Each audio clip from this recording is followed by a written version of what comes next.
हाय बच्चों, आज हम क्लास 10 के क्षितिज बुक से श्री सूरदास जी महाराज के बारे में बात करना चाहते हैं, जो भ्रमर गीत से आपके बुक में 4 पद लिए गए हैं।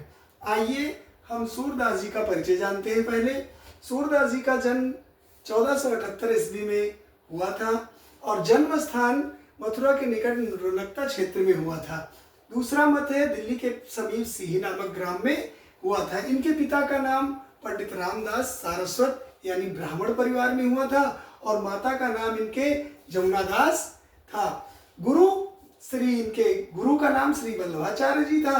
इन्होंने अपनी भाषाएं ब्रज भाषा में लिखी है। भक्ति शाखा, ये भक्ति शाखा क्या है? भगवान मतलब कि हमारे 2 प्रमुख हैं शाखाएं, एक है कृष्ण भक्ति शाखा और दूसरी है राम भक्ति शाखा। तो श्री सूरदास जी महाराज कृष्ण भक्ति शाखा के प्रमुख संत थे। काल क्या था? भक्ति काल, यानी आचार्य रामचंद्र शुक्ल के अनुसार हिंदी साहित्य काल को 4 कालों में बांटा गया है। उस काल में एक भक्ति काल है। तो ये भक्ति काल के कवि थे सूरदास जी महाराज। इन्होंने अपने किसमें रचना की है? छंद इनका क्या है, जिसको हम पद कहते हैं। प्रमुख रचनाएं इनकी थी सूर सागर, सूर सारावली, साहित्य लहरी। मृत्यु इनका सन 1583 ईस्वी में परसौली में हुआ था। रस इनका क्या है? क्योंकि रस क्या है? जो हम पढ़ के बोलकर जो आस्वादन होता है, जो भाव मन में आता है, उसी को हम रस कहते हैं। और रस इनका प्रमुख रस था वात्सल्य और श्रृंगार रस था। आइए सूरदास जी के बारे में हम और जानते हैं। माना जाता है कि सूरदास जी महाराज जन्मांध थे, यानी जब इनका जन्म हुआ था तो ये अंधे थे।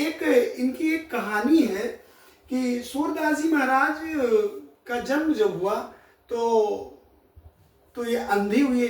तो आगे चलकर जब ये इनकी उम्र 6 वर्ष हुई तो एक दिन इनके पिताजी कथा बांचने गए थे और कथा में इनको मिला था, इनके पिताजी को 2 स्वर्ण मुद्राएं मिली थी और 2 स्वर्ण मुद्राएं मिली तो ये बहुत खुश होकर आ रहे थे। घर पे आए, पंडिताइन को यानी कि सूरदास जी की माँ को जब ये मोहरे दिए, मतलब स्वर्ण मुद्राएं दिए, तो बहुत ज़्यादा खुशी हुए क्योंकि ये बहुत गरीब थे और सोचा कि अब मेरे घर का खर्च आसानी से 1-2 महीना चलेगा। तो फिर ये उस टाइम पे, चूँकि देश हमारा बहुत गरीब था, उस टाइम पर इन्होंने उस स्वर्ण मुद्रा को छप्पर में लगा दिया और सब बहुत खुश थे। सुबह उठ के देखते हैं तो वो मुद्राएं खो गई थी। तो इनके पिताजी और माताजी में दोनों में बहुत ज़्यादा इसके लिए कलह हो गई और इस दौरान सूरदास जी महाराज को बहुत ज़्यादा प्रताड़ित किया गया कि जब से एक लक्षणी हुआ है तब से मेरे घर की व्यवस्थाएं गड़बड़ी होती जा रही हैं।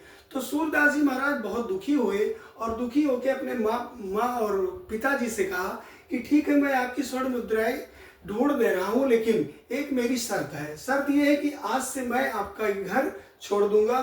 तो धन के मोह में माता और पिता ने स्वीकार कर लिया, ठीक है।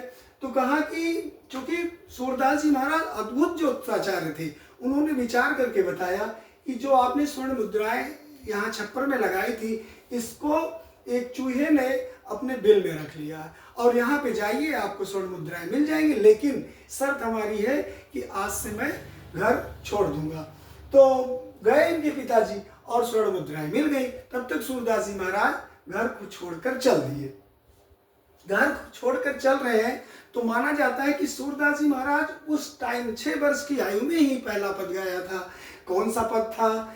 कि सुनी भी मैंने निर्बल के बल राम, सुनी मैंने निर्बल के बल राम, जप बल तप बल और मनोबल, तीनों बल में है राम, सुनी मैंने निर्बल के बल राम।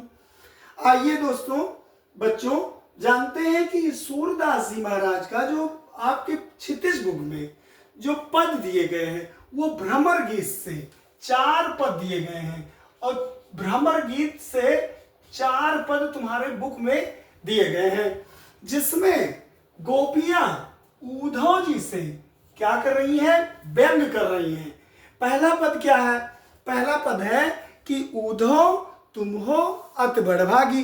पहले पद सुन लीजिए ध्यान से, क्या कह रही है कि उद्धव तुम हो अति बड़भागी, अपरस रहत स्नेह तगाते, नाहिन मन अनुरागी, पुरैन पात रहत जल भीतर, तारस देह न दागी, ज्यों जल माह तेल की गागर, बूंद न ताको लागी, प्रीत नदी में पाव न बोर्यो, दृष्ट न रूप परागी, सूरदास अब लाहम भोरी, गुर चाटी ज्यों पागी। आइए बच्चों इसका अर्थ जानते हैं। गोपियां जी उद्धव से कह रही हैं, हे उद्धव तुम तो बहुत बड़े भाग्यवान हो, अपरस रहत स्नेह तगाते, नाहिन मन अनुरागी, मतलब आप भगवान श्री कृष्ण के पास रहकर भी उनके प्रेम और अनुराग को नहीं जान पाए। जिस प्रकार पुरैन पात यानी जिस प्रकार कमल का पत्ता जल में रहकर भी और जल को स्पर्श नहीं कर पा रहा है। दूसरा दे रही है एग्जाम्पल, ज्यों जल माह तेल की गागर, जैसे जल में तेल की गागर, तेल से भरी हुई गागर अगर जल में रखी जाए तो उसमें जल का कोई प्रभाव नहीं पड़ रहा है। आप भगवान श्री कृष्ण को क्या कह रही हैं कि प्रीत नदी, भगवान श्री कृष्ण को प्रेम की नदी कह रही है कि भगवान श्री कृष्ण के पास भी रहकर भी, प्रेम की नदी के रहकर भी आप उस नदी में पैर नहीं डाल पाए। सूरदास अबला घोरी, गुर चाटी जो पागी, मैं तो उस चींटी के समान हूं। मैं, गोपियां कह रही हैं कि मैं उस चींटी के समान हूं, जिस प्रकार चींटी एक बार गुड़ में, गुड़ मतलब मीठा में लग करके उसी में मृत्यु हो जाती है, मृत्यु होने पर निकलती है, मैं उस तरह से भगवान श्री कृष्ण को मानती हूं। दूसरे पद में कह रहे हैं कि मन ही मन मांझ रही, गोपियां कह रही हैं कि मन ही मन मांझ रही, कहिए जाय कौन पे उधो, नाही परत कही, अवध आधार आस आवन की तन मन विथा, सही अब इन जोग सदेशन सुन सुन, बिरहनी विरह दही, चाहत हुती गुहार जिते उतते धार बही, सूरदास अब धीर धरे, क्यों मर ज्यादा ना नहीं। यहाँ पर गोपियां उद्धव जी से कह रही हैं कि मेरे मन में हर समय ये चलता रहता है, मन में ये उठता रहता है कि मैं किससे जाकर कहूँ, ना ही परत कही, मतलब मैं अपनी बात किससे जाकर कहूँ। अवधि आधार आसावन की, मैं पर डे प्रतिदिन, मास बीत गया, रोज मैं भगवान श्री कृष्ण की आस में बैठी हूँ कि भगवान श्री कृष्ण जरूर आएंगे।